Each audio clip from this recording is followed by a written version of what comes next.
Hey everybody, this is Willie Miss 45. Here's another behind the scenes video on how I prepare for my cowboy action shooting matches.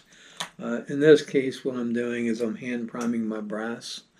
Now the reason I do that is because I want to be able to feel the primer go into the primer pocket, and I want to know that they're all seated the same way, right?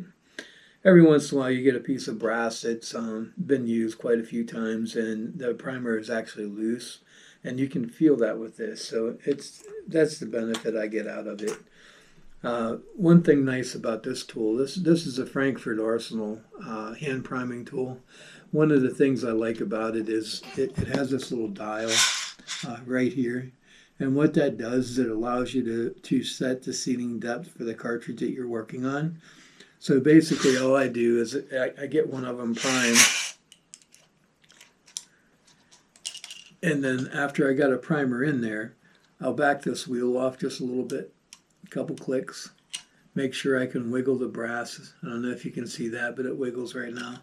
And then I'll just come back a click or two at a time and squeeze the handle, and see, now that's solid. I know that that primer has been seated all the way into the pocket, and I also know that that primer pocket's not loose.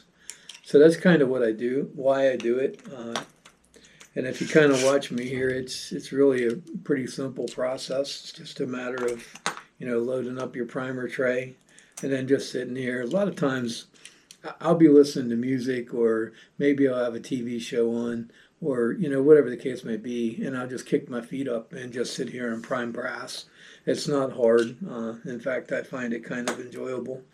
But anyway, if you ever wanted to try this and you wanted to invest, this Frankford Arsenal hand priming tool, it's a pretty cool kit because, here, let me put this down here.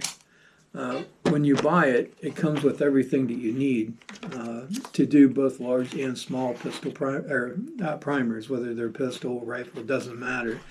It comes with most of the popular shell holders and the stuff you need to seat large and small primers, and a little chart here that tells you which one of these shell holders to use. So it's really a pretty slick thing, and it all fits in one little case. Lasts for years. I highly recommend it. But anyway, I think that's all I have for this video. If you happen to like the content I'm providing, will you please like and subscribe to my channel? Until next time, take care.